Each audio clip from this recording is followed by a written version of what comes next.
How do you recognize that there's some fraud? So I was fraud prevention manager in Mumbai, so I definitely saw some fraud. So your preparation is going to be key in order for you as a genuine student to appear genuine. Because if you're not prepared, you can maybe appear that you're not a genuine student. And at that Right. point, because the officer doesn't have time, instead of allowing you the chance to explain yourself, they're going to 214B you, because the reality is there is a lot of fraud. If the officer wants more information about your program or background for some additional checks that they might want to do, so they might just 221G you and request that you send in your resume. If I'm not in like top 50, the rank of the university will affect my chances of F1 visa interview, because there's so much misinformation about this. People say that, okay, for example, there was a subscriber who said they wanted to go to UTD because like their elder brother is in Dallas working for a tech company, and so the consultancy they are like using, they said no, that will basically reject your visa because you're trying to go to the same state or city where your sibling is. And I'm like, that didn't make sense to me. So this what do you think about this situation? It's true that community colleges have higher refusals at the window. Totally true. But the reason may not be what we assume. All right, so Yvette was a visa consulate officer in Mumbai and Delhi, where she interviewed thousands of students and have approved and denied their visa. She understands what goes into rejections and approval. She knows in and out about it. So this video is divided into two parts. First part is all about the myths of a F1 visa. Second part is going to be how to avoid rejections. We'll probably do more videos if you have interest on this topic and if you have more questions which were not answered in this video. And finally, I also wanted to let you know Yvette and I are hosting a 2-hour long masterclass where she will go through ins and out about F1 visa. We will have plenty of time for Q&A and make sure every single question gets answered if you attend that masterclass, and you can ask directly to her about your specific situation. We might even do some on-spot mock interviews as well. So if you are interested, please check the link that is in the description. And now I'll let you enjoy the video. Thank you, Yvette, for doing this. It really means a lot. I'm so excited. You are back, and I also feel like I have a privilege to talk to former visa officer who has been who has been on the other side of the window and can give us like secrets, like this is how we think about a candidate or a profile or something like that. So today, like, I want to talk about all the myths people have like of F1 visa, and like there is so many questions I got on my Instagram that, hey, can you ask this, can you ask this? So hopefully we can answer all of them, and then obviously we'll keep talking. So again, thank you so much. But before I get started, do you want to do like a quick intro? Sure. Thank you so much for having me, Yudi. I found you. I don't know if you told your audience. I found you because I saw that you did a video at Consulate Mumbai with my friend Emily, who was a diplomat at the time, and I was working at the consulate as well. So I worked for 5 years at the embassy in New Delhi and then Consulate General Mumbai, and now I do visa interview preparation. So thanks for so much for having me, and I can't wait to get into some of these myths. Nice. So you have interviewed students and accepted or like approved and rejected. Right. So I adjudicated about 40,000 visas, and a good chunk of Wow. those were F1 visas. So I approved visas, I denied visas, I 221G'd a lot of visas, I did Mm. interview waiver. And I've also done a lot of webinars since I left the State Department, as well as consultations with students, and worked with education institutions in the United States, as well as agencies in India and other countries. So I have been entrenched in F1 visas for a long time. Nice. Okay, cool. So let's start with the myth number one. I think this is like most common myth, that does my low GRE score impact not H1B, F1 visa, because I have low GRE score, so that means I'll get rejected. Is this true? Okay, so first let's do a disclaimer. This is not legal advice, and it's all based on my experience as a former consular officer and as and as someone who has done visa interview preparation and been in the education international global community. Okay. So, not legal advice. Also, know that anything we say is a generalization in a way, because each individual case is different. So we can talk about generalization. So in terms of low GRE, of course, if you have a high GRE, that's going to be a strong point. And if you have a lower GRE, that may or may not impact you. Some consular officers will not even ask or care about your GRE. So in Mm. this episode, I'll try to talk about the 9FAM. So 9FAM is what the Foreign Affairs Manual, the policy that guides visa officers, what it says, and then the reality. So, in reality, we are not supposed to be adjudicating based on low GRE, because once you get the I-20, that means you are qualified for the institution that has selected you. And so you're not Mm. supposed to be reassessing those qualifications at the window necessarily. Of course, officers do that, but it clearly highlights in the policy that a low GRE is not a basis for disapproving the visa. So I'm assuming that because we just talked about GRE, that also applies to GPA, which is like their score during your bachelor's if they are going for masters. Is that like also kind of true in this case where they've already gotten an I-20, so their low GPA does not really impact F1? Yes, so they've already gotten an I-20. Based on the policy, you're supposed to assume that short of fraud, they're qualified for that program. So regardless of that low GRE, regardless of that low GPA, that institution has assessed the academic credentials of that student. And so technically, if you're following the policy, unless you think that there is some sort of fraud, you are supposed to take the I-20 at the face Hmm. value. And in go ahead, Yudi. I was gonna ask, like, so how do you recognize that there's some fraud? Because you literally get 2 minutes with a candidate. So are you guys like trained to find like, okay, I think this there might be something sketchy going on, so I want to dig deeper. Okay. So I was fraud prevention manager in Mumbai, so I definitely saw some fraud. So if you're asking a student, okay, you went to this engineering school for your undergrad, now you're going into this program, and the Mm, student doesn't cannot answer engineering questions, or is something seems off, you could ask for his transcripts. And when you look at his transcripts, things may seem off about the transcripts. You can start to ask for mm, documents at that point when you start to suspect that this person's story is not lining up with the school he got into. So that is how you could be like, okay, it's not just a low GRE or a low GPA. Something is off about this student. Once you start to ask for documents, you can check those documents. Now, what generally happens is any doubt that you give the consular officer, they're just going to 214B you, because they don't necessarily have the time unless they're really suspecting fraud. I mean, obviously, if they ask for a transcript and it does not look like a genuine or real transcripts, and there are tells, it doesn't, if you've seen enough transcripts, things seem off, maybe, various points, then, certainly that officer will submit that information to fraud. But most of the time, if things seem off, the next question will not be, where is your transcript? It'll be a 214B letter. So, mm.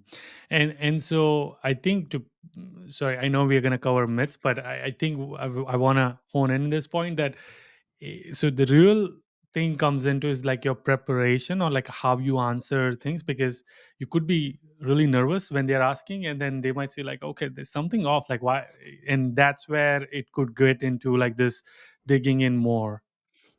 yes. So your preparation is going to be key in order for you as a genuine student to appear genuine.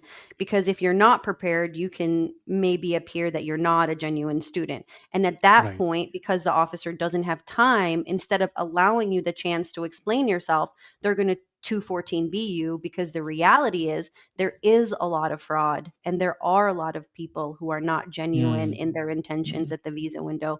And so the answer is 214B most of the time, not mm. additional questions to give you the benefit of the doubt. right? Yeah. And if for people who don't know, what is 214B? 214B is a blanket code for having weak ties or essentially not being able to convince the consular officer of your intent. So it's a Mm, blanket code that means that you are not qualified based on ties, but it really means any one of the factors that are outlined in the policy that you're not meeting the criteria for that specific visa class, whether it's you're not showing enough finances or you're not convincing them that your intent is to be a student. You'll get a 214B letter and it will not highlight exactly why, why? Mm, yeah. which it should. I think it really should. 214B means you on the letter it says you have weak ties, and the parameter for a B1 B2 visa and an F1 visa in terms of ties are different, and that is also outlined in the law. So there's a lower standard for having an established life and an established residence abroad for an F1 visa, yet they're given the same denial code, and Mm, there is no subsequent follow-up for what the specific reason was for that denial. So a lot of people are yeah. left Yeah. confused, but maybe it's easier Mm, for the consular officers mm. just to, I mean, Yeah, not off that. yeah, and I know we're gonna do like a separate video on how to avoid rejections, and then possibly masterclass as well. Before I get to like next part, I also want to talk about 221G. What's 221G for? I understand what is 214B for now. Right. So 221G is technically a refusal, but it's really used for administrative processing. I say technically a refusal because your case can stay in 221G forever if you don't submit the additional documents that the consular officer is requesting, or 221G can also be for the officer to look into your case a little bit further. They may not ask you for documents. So in the case of students, 221G can happen if the officer wants more information about your program or background for some additional checks that they might want to do. So they might just 221G you and request that you send in your resume. That's Mm, one thing that could happen for a student. Second is SEVIS. If you don't have your SEVIS receipt at the window and they're not seeing the SEVIS receipt in the system due to a glitch or maybe because you didn't pay it, they may mm. 221G you and request that you submit your SEVIS receipt. These are the most common reasons Yeah, for yeah, 221G. Yeah, on a student yeah. level. Yeah, and I know this because I obviously know you that you also help students to like preparing the mock and like DS 160 and how to frame the answers and obviously when understand their story and then how to best present their story. How can they like reach out to you if they want to? Sure. If you want to have a one-on-one session with me, you can go on my website, udetivisa.com, and you can check out the pricing page and book a consultation with me. You can also email me, yb@udetivisa.com, if you have any follow-up questions about how to book a one-on-one session. Nice. And for those of you who do end up getting it, I think you can use the code UDJ25 and you will get $120 off, which is a lot. So Yvette is kind enough to provide this for just UDJ squad. So that's awesome. Thank you. Um, Now let's back. I do want to talk about more myths, which is I think this is similar to low GRE, low GPA. Now it comes to backlogs, which is like I failed in a couple of subjects during my bachelor's. I did pass them eventually, but I have like 10 backlogs or 15 of them. How does this impact my F1 visa, or because of that I will get rejected? So, again, not all officers will ask about your backlogs. I hope that if you have 10 or 15 backlogs, you get lucky enough to get with an officer that's not going to ask you about those backlogs. So, if you're telling me that you have 10 or 15 backlogs at the visa window, that definitely will be a weak point in terms of my adjudication. But I do look at the student as a whole and say they are saying to me, I was mechanical engineering major, my coursework was really tough, I had 10 backlogs, however I cleared them all, and I ended up doing really great my last year. So, Yudi, you Mm, know, and we've talked about this, it's about framing. You know, you don't have to let your low GRE be the end all, your low GPA, or even your backlogs. Focus on your strengths. Try to pad your weaknesses as best you can. And that's what we work on during our one on one consultation. That's why a consultation with me, if you are having doubts or if you have a refusal, is important and will help, is because I can help you frame some of those weak points. And everybody has strengths. You've obviously proved that you can have that I-20. So, framing, it's mm. going to be Yeah. Yeah. honesty, but Key. framing. Right. Yeah. Yeah. Yeah. Yeah. I remember, like, obviously I don't know when that video is gonna go live, but my parents and my brother got B1 B2 visa, and we did the consultation with you. And I remember before and after of that, how my brother was answering the question, and then how you helped us like reframe some of that. Is the same information, but just like how to present it differently. Like you said, like everyone has a strength, but how do you present that strength is like the key. But like I think there's another myth that a lot of people have is ranking of the university, that if I'm not in like top 50, the rank of the university will affect my chances of F1 visa interview. I don't know how true is this, and like if you can shed the light on like in general universities. So the officer is adjudicating you based on your intent on being a student. So you have to prove to the consular officer that your intent is to be a student. And the policy says that the institution does not matter as much as why you want to go to the institution. It's literally written in the guiding policy for a consular officer. And that is a common sense thing that I see at the window. Why you're selecting the institution is more important than the institution itself. However, Hmm. if you're going to high ranking institutions, you have a lower bar at the window. The officer already has a very positive view of you because you have Hmm. hurdled maybe the GRE or higher admission standards. So Hmm. that's where those things come into play. So I would say really positive if you're going to a top ranking school. And then for everybody else that's in the middle, talk about the reasons of why you're selecting that institution on a personal level. Now, there are some universities that have had lower reputations at the visa window. Not necessarily about ranking, but maybe there's been a lot of students going to that universities that are not genuine students, or they're not as good of students, and or there's just an influx going to this Hmm. specific school that doesn't make sense for consular officers. Maybe many agencies have been pushing that institution. They're not really filtering the quality of student. And Hmm. so that institution unfortunately gets a bad rap at the window. Now, you Hmm. can still do your best to discuss that institution, but be weary if you know that a school has that reputation. It's taking absolutely everybody. You know, people who went there that transferred out immediately, or people who went there and then just left the school altogether. Don't think that reputation at the visa window doesn't matter, because it does, because we start to see patterns. So that Hmm. is my Yeah. word of caution. Right. Yeah. Yeah. Yeah. I mean, I'm taking example of Chico State. That's where I went. It's not like super high ranked university. So I think the visa officer asked me, so why Chico? I didn't know at that time that Chico State was known as a party town, or like it was a party school. So I explained my reasoning, like the program and the professor that I really wanted to take the web course.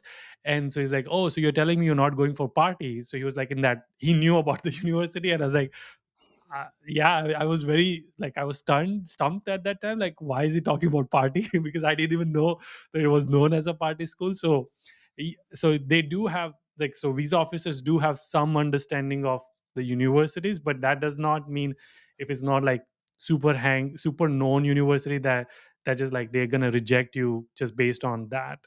It's your reasoning, like why you're choosing that university. Yeah, and And I again, like I yeah, go ahead, Judy. I was saying again, that comes back to your preparation of like why did you choose this university is probably what's going to help officer understand. Exactly. And niche schools like Chico State is definitely not making the ranking of being seen at the visa window so many times and having questionable applicants come to that school. It's a very niche boutique name that you maybe hear once every year. So that's definitely not going to hurt you because it is going to pique the curiosity of the consular officer, Mm, and they mm, may Google Chico State and see what's going on with Chico State, or if they're from California, maybe they know where that is. So my question to you, Yudi, is how did you hear about that school? Why did you end up going there? okay. I mean, if you're asking me, Yeah, I'm I heard. asking. Yeah, there was an education fair, so that's they were there in person, and I met them, and there was like professor who I spoke to, and they talked about the program at that time, the computer science program that I was interested in. That's how I heard about them, and there was also an international student officer who I spoke to and asked about international students. So anyway, like that's how I would have said, like how I found out about the university. So I, like, it's not random, I actually met them. So that's how I learned about it, and then I did more research on like what is that university and what the town looks like and all of that. And why did you end up picking it over other universities? I mean, I know you mentioned the professor, but like what was like maybe a couple of the deeper reasons why you picked Yeah, that yeah. school? For me, so Mhm. I had also given this reason. I don't know if that's what got me the approval, but I had said, so when I was talking to international student officer during that education fair, she mentioned that there's like 6 to 10 Indian student, and that piqued my interest because I want to explore other cultures and also represent my culture on the campus. So Mhm. like it was interesting for me that there's not a lot of like Indian, and I don't want to go from India to India. Like I want to explore and the culture. So that was one of the other reason that I picked as well. So I think that, and then I talked about the professor and the course. Did you mention that reason at I the did. visa window? It's an Yeah. awesome reason. Why it's so awesome. So a lot of students mention professors, and in my webinars I talk about not mentioning professors because so many students will mention a professor. But you mentioned a professor, but then you gave them this amazing reason that I've never heard before. I've never heard an Indian student at the window say, there are no Indian students, and so I want to experience the different cultures in like a Chico State. Like, so if you would have said that to me, I would have approved you too because it sounds so genuine and so personal. Mhm. So I definitely think that answer was a winning answer. Yeah, yeah. Now don't copy paste this answer. Make sure it is genuine, because I feel people like just copy paste it. So make it your own story, whatever Yeah, that may be. I agree. Cool. Yeah. Other myths that people have is this is like series of like same category, that my uncle or my distant relative is in United States, have either H1B or green card. Mhm. Is this going to impact me somehow, Mhm. even if though I've not mentioned it on my DS-160, and if I have mentioned it on DS-160? Okay, so on the DS-160, it asks about your parents, and then it asks if your parents are in the US. And then the next question is, do you have any immediate relatives? So immediate relatives are just your blood siblings. And I know that, everyone in India has brothers that are really their cousin brothers and, your cousin sisters, and you call them your sisters. But the good news is all you have to do is mention your blood siblings on the DS-160. So anybody beyond that, you're not obligated to list on the DS-160. That's one thing. And then Hmm. the second thing is that at the visa interview, don't feel obligated to mention distant relatives that you don't talk to or you're not going to visit. So if you're Hmm. going to visit them, obviously be honest, you're visiting them. If you don't talk to them, just say, I have some distant relatives, or I know of some people, they're pretty distant. I don't communicate with them, nor are we planning on connecting with them in the United States. Hmm. So don't feel obligated. In terms Yeah. of whether that hurts or helps you, it's all about the overall story that you have and your intent of travel. So why you're going to the United. So in terms of an F1 visa, I liked personally seeing that you had a sibling in the United States that was on an H-1B visa, because Mm, the law was written is that I'm supposed to adjudicate you based on your current status as a student and not necessarily speculate on your long-term activities. And I was also told that approved activities in the United States could be that you could be on an H-1B, because that's all within legal, that's all legal status, right? So seeing you in the seeing that you have a sibling on an H-1B for me meant that there are funds coming in somewhere in your immediate family, and that someone has done it before in a way that was ethical and legal. And if you're mm, and what are the odds of you as a student not following the footsteps of your sibling versus following the footsteps of your sibling? So seeing an mm. H-1B, it just Interesting. means, Yeah. yeah, that's how I looked at it. I see money, I see credibility, and I see a path Mm. forward for you. Maybe that's your dream. And I have no issue with people who, maybe I'm speculating. Go ahead. Yeah, and I mean, sorry, like I couldn't control because there's Yeah. so much misinformation about this. People say that, okay, for example, there was a subscriber who said they wanted to go to UTD because their sibling, like their young elder brother, is in Dallas working for a tech company, and so the consultancy they are like using, they said no, that will basically reject your visa because you are trying to go to the same state or city where your sibling is. And I'm like, that didn't make sense to me. So this what do you think about this situation if they were to choose the university where their sibling is? I would say be honest. This is where honesty comes in at the visa window. I mean, obviously, if your brother has claimed asylum in Texas, that would be a red flag. I Yeah. still think you should talk about you and being honest and your intent, and maybe at that point consider, if you want to go to the same state exactly, and maybe be more strategic in picking another city. But again, it'll go to your level of preparation. But having an H-1B in Texas and talking about your intention, focus on the school, why you selected that school, and your future plans, and have some solid future plans for what you're going to be doing back in your home country.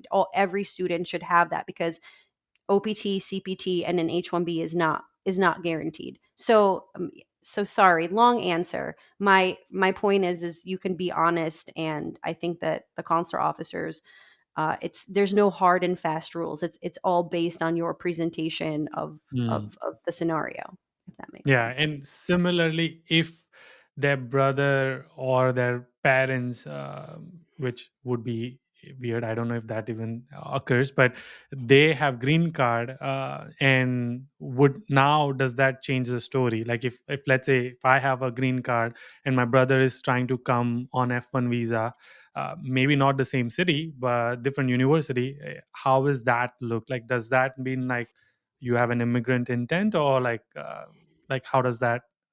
each Yeah. each case is different. So if you have a green card because you were an H-1B, and your brother wants to go on an F-1 visa, again, you have a sibling that has appropriately used their visa up until their employer issuing a green card. That's different than if you're going on an F-1 visa, you have parents and a sibling in the United States, and you can't answer how they got there. So Mm, it really mm, depends. So it's mm. definitely, again, like a case by case scenario on that. Yeah. But in terms of the H-1B sibling in the United States, to be clear, in my personal experience, I always looked at that as a positive thing. If you had an H-1B sibling in the Mm, United States and you were interesting. coming Yeah. in that specific narrow thing. Yeah. Yeah. Cool. Another common, this was like the most requested question, like my gap year. So I graduated 2023. I didn't go for masters immediately because I was doing something else. And how is that gap year seen by a visa officer? Is that a negative that, oh, why did you not go directly to masters? Or if they didn't do, like, how should someone tackle that? Okay, I'm gonna kind of throw this back at you because I've also heard this question so many times. I've answered this question so many times. But my question to you, Yudi, is where is this coming from? Where is 1 year, having a gap of 1 year, coming into play as this panic mode among Indian students?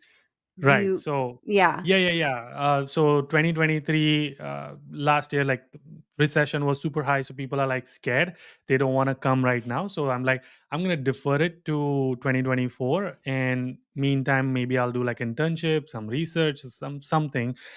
So now there's this gap. Community colleges, how are they looked? Because there's not obviously a lot of demand for community, but there are some.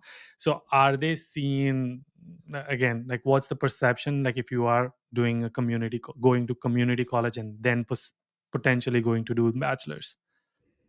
Yeah, I love your Chico State example because it's such a good example. Because Yeah. Chico State could might as well probably have been on the level of a community college. Would you say that's true? Like in terms of maybe a lower admission rate Yep. Yeah. I potentially? mean, it is one of the California State University, but it does have like affiliation with Butte, which is community. So a lot of students who go to Butte go to Chico State, and Chico State professors teaches in the community. So there is like it is like there is a lot of community college student go to Chico State. And I love that explanation. So it's true that community colleges have higher refusals at the window. Totally true. But the reason may not be what we assume. So if you're Mm. going to a community college, maybe some of those students are not as ambitious academically, they've done worse in their background, and maybe some of them are not genuine students. And so that's why we see higher refusals. So Mm. a lot of genuine students will shy away from even picking a community college. So it's hard to assess whether it's the quality of students that are causing the higher refusal or the fact that it's a community college. I think if you're able to convince the consular officer of why you selected that community college in a compelling way, that you can have just as much of a shot as anybody else at the visa. Okay? And Mm. you gave me a great example. Butte is a community college that feeds into Chico State, and the professors cross function. So I'm going to Butte. The reason I selected Butte is because I can have lower tuition while I take some of my electives. So that way I can afford going to Chico State, which is the filter school. Now I don't Mm. look stupid, do I? I look really smart. So so I think that you can sell a community college, but you definitely need to know Mm. what you're doing. You can't just Right. haphazardly go there with Yeah. a community college I-20.